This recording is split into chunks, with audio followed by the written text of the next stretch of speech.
పెద్దలకేమో బాగా డబ్బు ఉండే వాళ్ళకు నోటీసులు ఇస్తున్నారు, డబ్బు లేని వాళ్ళని పోయి కూల్చేస్తున్నారు. వాళ్ళకి ఇంత గ్యాప్ కూడా నేను ఇవ్వడం డబ్బున్నా డబ్బు లేకున్నా జరుగుతుంది చెప్తున్నాను వినండి, సార్ నేను. డబ్బున్నదని పక్కపంటి ఇప్పుడు నా పార్టీ అని చెప్పి పక్క పెట్టడం, మీ మీ మీ మీద నాకు పాత కోపం ఉంది, డబ్బు ఉన్నది కాల్చేయడం, అప్పుడు నేను ఏదైనా అడిగితే డొనేషన్ ఇవ్వలే, అట్లా కాదు కదా. దీనికి ఒక రూల్ పద్ధతి ఉంటుంది.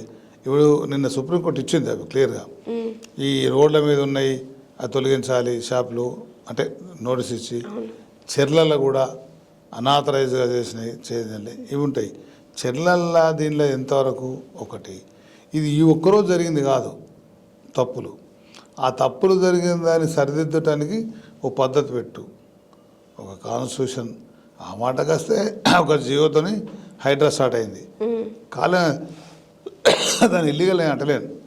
నువ్వు వితౌట్ నోటీస్ పోయి రాత్రి పోయి శనివారం ఉదయం కోర్టుకు పోయే అవకాశం లేకుండా టకాటక కొట్టేస్తే నిరుపేదలు వర్షం పడుతుంటే ఎక్కడ పోవాలి, కనీసం షెడ్ వేసుకునేంత అవకాశం కూడా రాదు కదా.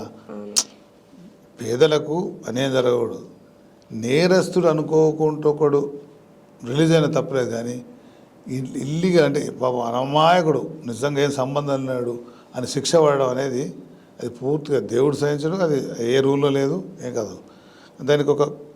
దీనికి పద్ధతి పెట్టాం, ఈ రకంగా చేస్తాం, మీకు నోటీసులు ఇస్తున్నాం అందరం, దీనికి ఏమైనా ఉంటే మాకు పేపర్ చూపించండి కథని, దానికి ఒక కలెక్టర్ ద్వారా దేనిలో ఏమి ఇది ఉంది చెర్లు ఉందా లేదా ఎంక్వైరీ చేసుకోండి, మీ ఇల్లీగల్గా రోడ్ల మీద వేసుకున్నారా చేసుకోండి చేయండి.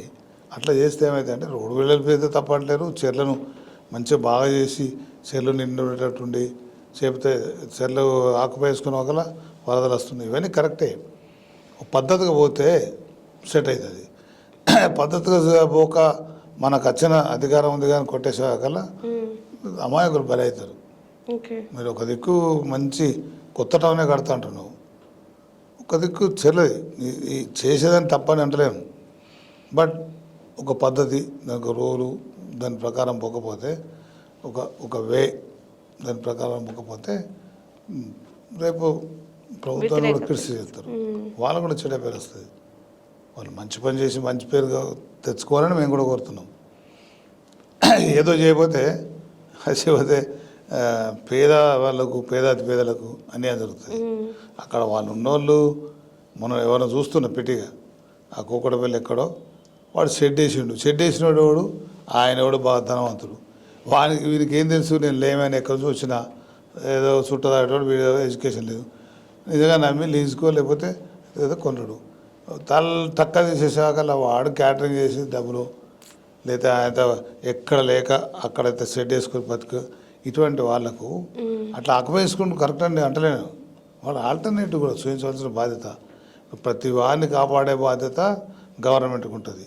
అది నువ్వు భారతదేశంలో కాశ్మీర్ నుంచి ఇక్కడ సెటిల్ అయినవా, ఉత్తరప్రదేశ్ నుంచి ఇప్పుడు అమెరికాలో మనోళ్ళు అది ఆడ టక్కన అది చేయలేం కదా, వాళ్ళకు ప్రొటెక్షన్ ఇచ్చుకుంటూ ఇల్లీగల్ కాకుండా లీగల్గా చేసే చాలా ఉంటాయి, అవి చేస్తే మంచిది. సార్ మీ కుటుంబ నేపథ్యం, మీరు పాలిటిక్స్లోకి ఎలా వచ్చారో చెప్పండి. ఒక మాట అంటే నా 4 ఫాదర్స్ ఎవరు చదువుకోలే, ఫస్ట్ చదువుకునేది మా ఫ్యామిలీ నేనే. మా ఫాదరు అక్కడి ఒక గీతా కార్మికుడు అయితే ఆ ఊరికి అప్పుడు సిస్టమ్ ఏముందంటే ఆ కళ్ళు ఓ 100 మంది మా ఊర్లే, దానికి ఒక మామూలు అందరూ దాన్ని ఇస్తారు, ఆయన పెట్టి దాన్ని పక్కపండి ఊరు ఆ ఊరు అట్లా కలిసి కొద్దిగా ఆ రోజులల్లో ఆ కాస్త కళ్ళు దాని మీద డబ్బులు ఉంటాయి అని చదివించగలిగాడు. ఆ చదివించే నాటికి కూడా అప్పటికి పెద్ద 100 ఎకరాల ల్యాండ్లార్డ్స్ జమీందారు ఉన్నవాళ్ళు, మా ఊరి నుంచి ఒకటి ఎమ్మెల్యే అయింది, అప్పటికి ఎంపీ అయ్యారు, అప్పటికి నేను అయ్యే వరకల్లా ఒకళ్ళు ఎంపీ అయింది, ఎమ్మెల్యే అయ్యారు, ఒకళ్ళు అడ్వకేట్ అయినారు. ఎవరు చదువుకోమని చెప్పేటోళ్ళు గారు, వాళ్ళు చదవద్దని చెప్పేటోళ్ళే, మాకు పాలేరు పని చేయాలని. అయితే వాళ్ళు అప్పుడు ఆ ఫాదరు ఈ కళ్ళు సంఘంకు ఇది కాబట్టి ఆ రోజులలో ఈ వ్యవసాయం మీద తక్కువ కదా, ఇది కొంత ఉంటే వాళ్ళకు కూడా డబ్బులు ఇచ్చేయంటే డబ్బులు అంటే ఇక మామూలుగా ఇచ్చేది ఉంటుంది కదా, అట్లా ఆ రకంగా ఉండదు కాబట్టి చదువుకుంచడానికి ఒక అవకాశం ఇచ్చాను. మా ఊరుకు 5 కిలోమీటర్లు జగిత్యాలు ఉంటే బై కాళ్ళ నీళ్ళకి ఇంతవరకు వస్తుండే ఇటువంటి వర్షాలు పడితే, ఇక్కడ దాకా వస్తే 1-2 ఇట్లా నడుచుకుంటూ వెళ్ళి అట్లా చదువుకున్నాం. అట్లా ఒక ఒక ఊర్లలో ఉండట్లో గరీబులకు అన్యాయం జరుగుతుంది. ఆ పటవారు ఏదో 5 రూపాయలు ఉంటే 50 రూపాయలు వసూలు చేస్తారు. అట్లా వసూలు చేస్తుంటే ఇది తగ్గదు. ఇట్లా వాళ్ళకి న్యాయం చేయాలని ఒక లక్ష్యం. అప్పుడు ఒక ఎమ్మెల్యే పోటీ చేసినప్పుడు ఆయనకు సపోర్ట్ చేసిన నేను. ఎవరు చేయలే మా ఊళ్ళే. ఆయనకు ఎమ్మెల్యే ఉద్యోగం ఇస్తాను, ఉద్యోగం ఇస్తాను చెబుతున్నావు అని. నాకు ఉద్యోగం వద్దు, మా ఊరికి రోడ్ ఏమన్నా. ఇదేమిటా రోడ్ అడుగుతున్నావు అని చెప్పి వండర్ అయ్యండి. ఎందుకంటే అందరూ ఉద్యోగాలు మార్క్ ఫీల్డ్లో అతను చైర్మన్ కూడా ఉండే. అయితే అట్లా నేను చాలా తక్కువ మంది అడిగిన దానిలో అడ్వకేట్గా చేస్తా అంటే అప్పుడు ఇక్కడ ఆనందరావు అని ఒక సీనియర్ అడ్వకేటు, ఆయన ఆర్టీసీ మార్కెట్ ఫీల్డ్ కూడా లీగల్ అడ్వకేట్ కాబట్టి నాకన్నా 20 ఏళ్ళు పెద్దోడే. ఆ తర్వాత అతని దగ్గర 500-1000 రూపాయలు ఆ రోజులు హైకోర్టులో ఇచ్చి ఆయన రెమ్యునరేషన్ ఇచ్చి ఉంచాలని చెప్తే ఉండడం జరిగింది. అట్లా హైకోర్టులో యంగ్ అడ్వకేట్స్ అసోసియేషన్ సెక్రటరీస్ను అందరికి అట్లా కూడా జీపీలు ఏజీపీలు పెట్టుకుంటూ లేదా జూనియర్లకు కొంత ఫండ్ వేయాలని సీనియర్లందరి దగ్గర మేము రిప్రజెంటేషన్ చేస్తాం. అంటే లీడర్షిప్ స్వామి అని జడ్జి ఉండే ఆయన, అప్పుడు కాలే కానీ ఆయన కూడా ఇట్లా వర్కౌట్ చేసినాం. అప్పుడు నాయన బస్సు అనుకోకుండా లా మినిస్టర్ అయ్యాడు 78లో. అరే నువ్వు గవర్నమెంట్ పరంగా ఇచ్చే అవకాశం ఉందంటే అతను ఇందులో ఉన్న అడ్వకేట్ నుంచి కొందరికి ఏజీపీలు పీపీలు ఇచ్చారు. దీంతో ఒక సెటిల్ అయ్యారు. అప్పుడే కేసీఆర్ నేను ఇక్కడ కాచిగూడ రూమ్మేట్స్.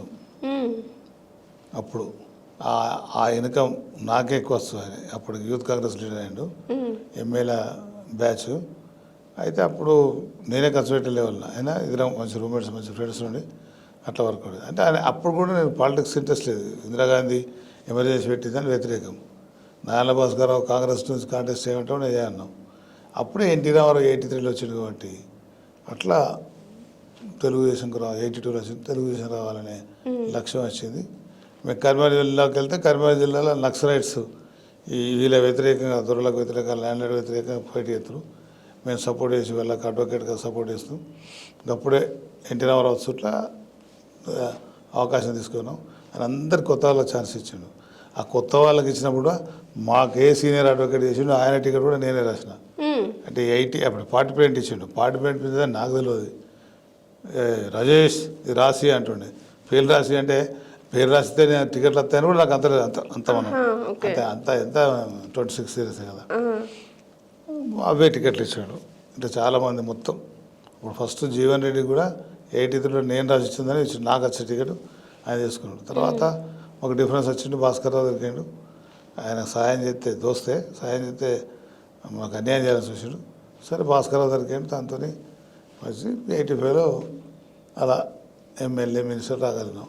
అంటే ఒక పూరెస్ట్ ఆఫ్ ది పూర్ నుంచి బ్యాక్ నుంచి ఒక రాగలిగినాం. ఆ జిల్లాలో ఫస్ట్ టైం కరీంనగర్ జిల్లాలో అంటే పెద్ద ఫ్యూడలిస్ట్ నక్సలైట్లు అంటే ఫ్యూడలిస్ట్ వ్యతిరేకంగా వచ్చిన జిల్లా కరీంనగర్, వరంగల్ అవన్నీ అటువంటి.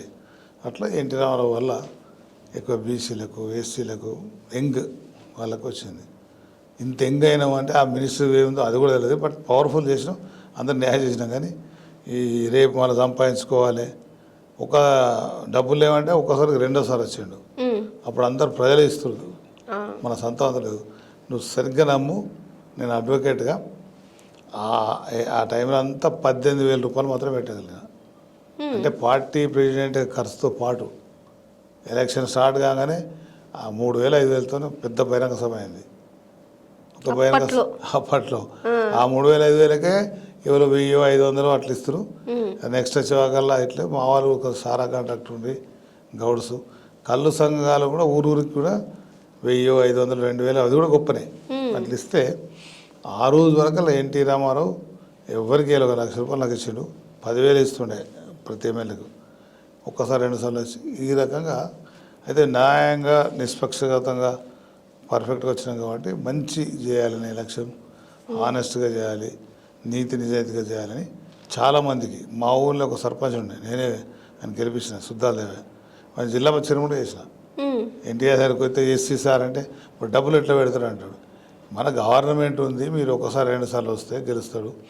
పేదవాడు నిజంగా మీతో లాయల్ ఉంటాడంటే ఓకే అన్నాడు. నేను మినిస్టర్ కాబట్టి ఏదో వాళ్ళు వీళ్ళు 10,000-5,000 ఇస్తే జిల్లా పరిస్థితి మొత్తం అప్పుడు 16 లక్షల ఓట్లు అనుకుంటా. అప్పుడు అట్లా దట్ ఈస్ ఎన్టీఆర్ టైం అని అట్లుండే. ఇక రాను రాని తర్వాత ఇక అంతా డబ్బులమయం అయిపోయింది. అది వేరే జస్ట్ డిఫరెంట్. మళ్ళీ అంతా పోతే అవుతుంది. కాబట్టి ఒక మంచిగా ఒక సేవ చేయాలనే లక్ష్యంగా మంత్రిగా జిల్లా పరిషత్గా ఎన్టీఆర్ ఛాన్స్ ఇచ్చిండు. ఇది మాత్రం ఫైనాన్స్ కమిషన్ చైర్మన్గా కేసీఆర్ ఇచ్చిండు. నాకు ఎమ్మెల్సీ వేరే కావాలని ఉండే, ఎమ్మెల్యే కావాలంటే కానీ నువ్వైతే చేయగలుగుతావు అని చూస్తే ఆ రకంగా వచ్చిన మీకు ఈ ఆర్థిక సంఘం చైర్మన్గా సాటిస్ఫాక్షన్ అనిపించిందా సార్ మీకు? ఏదైనా నాకు సాటిస్ఫాక్షన్ ఉంది. మంత్రి అని కావాలనుకొని మంత్రి అయినాం.